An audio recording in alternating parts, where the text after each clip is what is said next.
చూస్ country delight, live better. ఇప్పుడే country delight app ని download చేసుకోండి. కేవలం జగన్ గారికి ఇచ్చిన మాట కోసం తను మీ లైఫ్ లోకి వచ్చింది. జగన్ గారికి అది నచ్చి తనని 2 సార్లు సొంత చెల్లి కన్నా ఎక్కువ గౌరవంగా చూసుకోవాల్సి వచ్చిందంటారా, లేకపోతే తనలో ఉన్న టాలెంట్ లేకపోతే తన మేధాశక్తిని చూసి ఆంధ్రప్రదేశ్ ఉప ముఖ్యమంత్రి డిప్యూటీ చీఫ్ మినిస్టర్ పుష్పశ్రీ అని అనగానే ఒక్కసారిగా అందరి కళ్ళు పెద్దవి అయిపోయింది. ఏంటి 32 సంవత్సరాలకి ఆంధ్రప్రదేశ్ డిప్యూటీ చీఫ్ మినిస్టర్ ఒక ఈ అమ్మాయా అనుకునే స్థాయిలో ఒక్కసారిగా తిరిగింది మీ నియోజకవర్గం వైపు అందరి కళ్ళు కూడా. ఈవెన్ నేను కూడా ఏంటి ఏమి డిప్యూటీ చీఫ్ మినిస్టర్ అనౌన్స్ చేశారు అని, ఏంటి అంత స్పెషల్ అన్నప్పుడు మీకు డెఫినెట్గా కనుక్కోవాలి, అట్లీస్ట్ జగన్ గారిని కాకపోయినా చుట్టుపక్కల ఉన్న వాళ్ళని అనిపిస్తుంది కదా. ఎప్పుడన్నా మీరు అడగటం జరిగిందా? అడగలేదు. అంటే సిచ్యువేషన్ అంటే మాకు తెలుసు. అంటే ఫాదర్తో కొంచెం అంటే సెకండ్ టైం ఫస్ట్ టైం 2014-19 మధ్యలో ఎమ్మెల్యేగా ఉన్నప్పుడు ఫాదర్తో కొంచెం భేదాభిప్రాయాలు వచ్చాయి. అంటే పొలిటికల్గా కొద్దిగా మిస్అండర్స్టాండింగ్స్ వచ్చాయి. మిస్అండర్స్టాండింగ్స్ వచ్చాడు. మా పెదనాన్నగారు అటు టీడీపీలో ఉన్నారు. అప్పుడు పెదనాన్నగారు టీడీపీలో ఉంటే ఆ టైంలో ఈ ఎమ్మెల్యేలు లాగడాలు కొనడాలు ఇవన్నీ జరుగుతున్నాయి. బాగా కేసులు పెట్టడం, బెదిరించడం. అలా అప్పుడు చాలామంది వైసీపీ నుంచి టీడీపీలోకి జంప్ అయ్యారు. 23 మంది వెళ్ళిపోయారు కదా. దాంట్లో కొంతమంది మంత్రి కూడా ఇచ్చారు. సో ఆ టైంలో మాకు ఫుల్ ప్రెషర్. మా సొంత పెదనాన్న పక్కనే ఉన్నారు, ఆయనకు అక్కడి నుంచి ప్రెషర్. మీ సొంత తమ్ముడు కొడుకే కదా, అతన్ని మీరు మాట్లాడండి. మా ఫాదర్ కూడా అటే వెళ్ళిపోయారు. ఆ టైంలో పెదనాన్న వైపు వెళ్ళిపోయారు. సో ఫ్యామిలీ అంతా ఒకవైపు, ఓకే, మేమిద్దరం ఒకవైపు. అండ్ ఫస్ట్ టైం ఎమ్మెల్యే కొత్త, ఫుల్ ఫ్యామిలీ అంతా వన్ సైడ్. మేము మా ఇద్దరు ఒంటరి.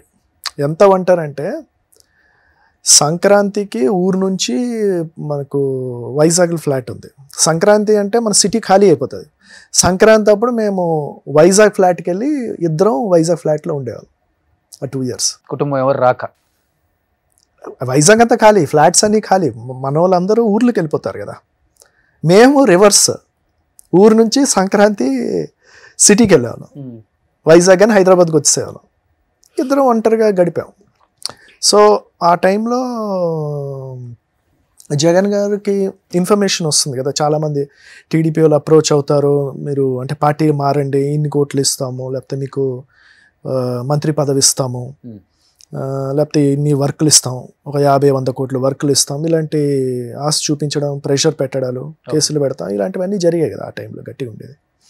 సో ఆ టైం మేము దేనికి లొంగల అని ఒకటే చెప్పాను, జగన్ గారు మేమంటే నమ్మకం, ఆ నమ్మకానికి మేము నిలబడతాం, జగన్ గారితోనే ఉంటాం.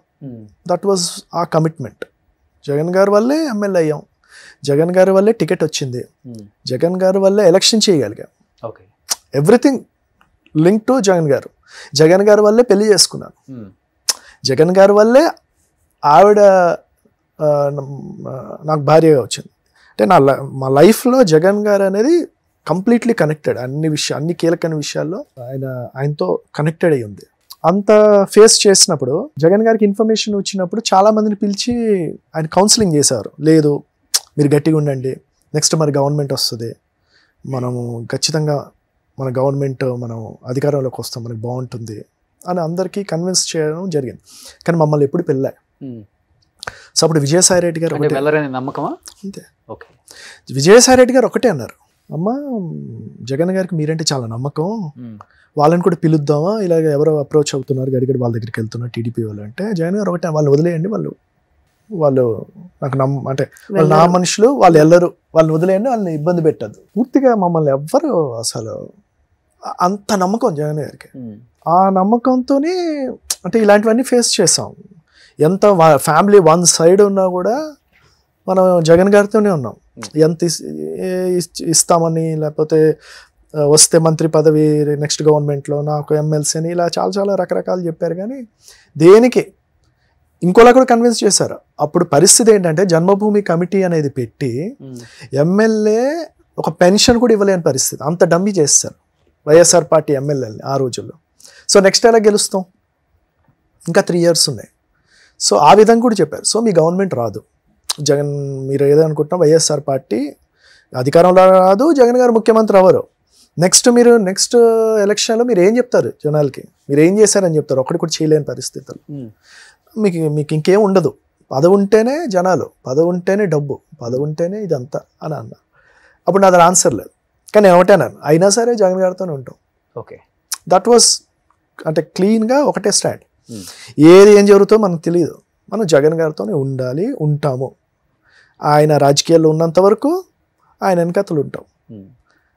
అంత కమిటెడ్గా ఉన్నాం. కానీ రక్త సంబంధం లేని జగన్ అంత నమ్మినప్పుడు మీ ఇద్దరిని, రక్త సంబంధం ఉండి తండ్రి అయిన మీ నాన్నగారు ఎందుకు నమ్మలేకపోయారు మిమ్మల్ని? అంటే రాజకీయంగా ఇప్పుడు తను మీ లైఫ్లోకి వచ్చింది, తను నిలబడింది, తను స్టాండ్ తీసుకుంది, తను మీకోసం నిలబడింది, తనకు సంబంధం లేకపోయినా. భార్య అనేది దీనివల్ల వచ్చిన సంబంధం అంతే.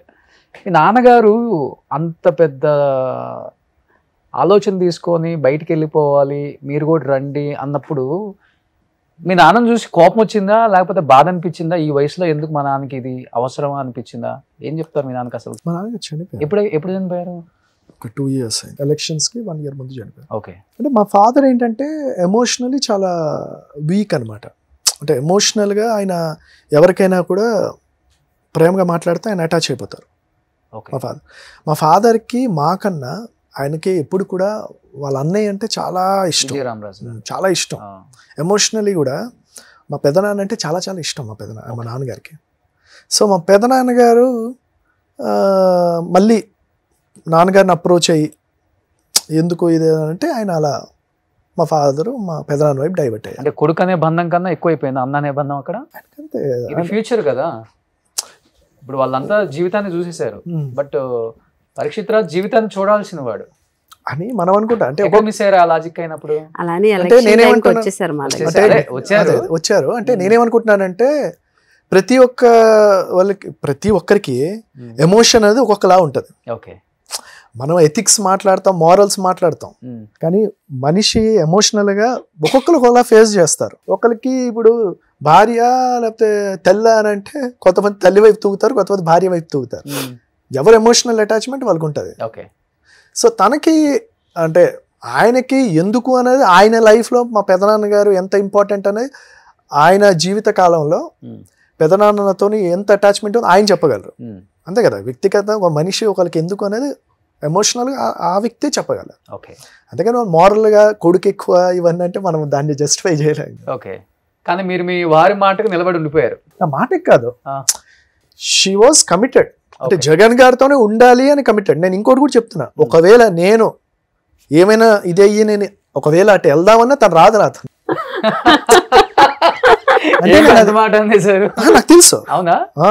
నాకు నేను 100% నేను చెప్పాను. ఏంటి శ్రీవాణి గారు, అది నాకు తెలుసు. ఎందుకు అంటే రాదు, అది నాకు తెలుసు. కానీ అంటే ఆ వాతావరణం రాలేదు కదా. కానీ నేను అంటున్నా, ఒకవేళ వచ్చినా తను పొలిటికల్గా షీఈస్ కమిటెడ్ టు జగన్ గారు. దాంట్లో ఎటువంటి రాజకీయం ఎమోషనల్లీ కనెక్టెడ్ జగన్ గారితో, నాట్ పొలిటిక్స్ అన్నది కాదు. ఇప్పుడు నేను ఇంకోటి కూడా చెప్తున్నాను, జగన్ గారు కొన్ని డిసిషన్స్ లో మాకు ఒకటి అవ్వాలని ఉంటుంది, అది ఇవ్వలేదు అనుకోండి నాకు బాధ అనిపిస్తుంది. అంత మాత్రాన అలిగి కూర్చుంటామే తప్ప ఆయన వదిలి వెళ్ళం కూడా. అంటే అలాంటి ఎమోషనల్ కనెక్షన్ జగన్ గారితో ఉంటుంది. ఇప్పుడు రాజకీయాలు అందరికీ సాటిస్ఫై చేయలేం కదా. నాకు ఒకటి అవ్వాలని ఉంటుంది, ఆయన ఏదో పరిస్థితి నాకు ఇవ్వలేకపోవచ్చు. ఎగ్జాంపుల్ నాకు అనుకుందాం, రేపు పరిస్థితి దృష్ట్యా నాకు ఒక దగ్గర పోటీ చేయాలని ఉంటుంది, నాకు అక్కడ ఎమ్మెల్యే అవ్వాలని ఉంటుంది. నేను జగన్ గారికి నేనంటే చాలా ఇది, లేకపోతే ఆయనకి ఇది అనుకుని నేను వెళ్ళి టికెట్ అడిగితే ఆయన పరిస్థితి చూసి నాకు ఇవ్వకపోవచ్చు, నాకు కోపం రావచ్చు, నేను అలగొచ్చు. రూట్ క్లియర్ చేసుకుంటున్నారంట ఇప్పటి నుంచే? చాలా లేదా? నాకు ఐఎమ్ వెరీ మచ్ హ్యాపీ. నాకేందంటే పుష్పశ్రీవాణిగా అంటే తను కురుపాం నియోజకవర్గం మళ్ళీ ఎమ్మెల్యే అవ్వాలి, నేను ఫ్రాంక్గా చెప్తున్నాను, మళ్ళీ ఎమ్మెల్యే అవ్వాలి, జగన్ గారు మళ్ళీ ముఖ్యమంత్రి అవ్వాలి, అయ్యి మళ్ళీ ఆవిడకి మళ్ళీ ఇంకోసారి మంత్రిగా ఛాన్స్ ఇవ్వాలి. సుమన్ టీవీలో మీ పర్సనల్ అండ్ బిజినెస్ ప్రమోషన్స్ కోసం కింది నెంబర్కి కాంటాక్ట్ చేయండి.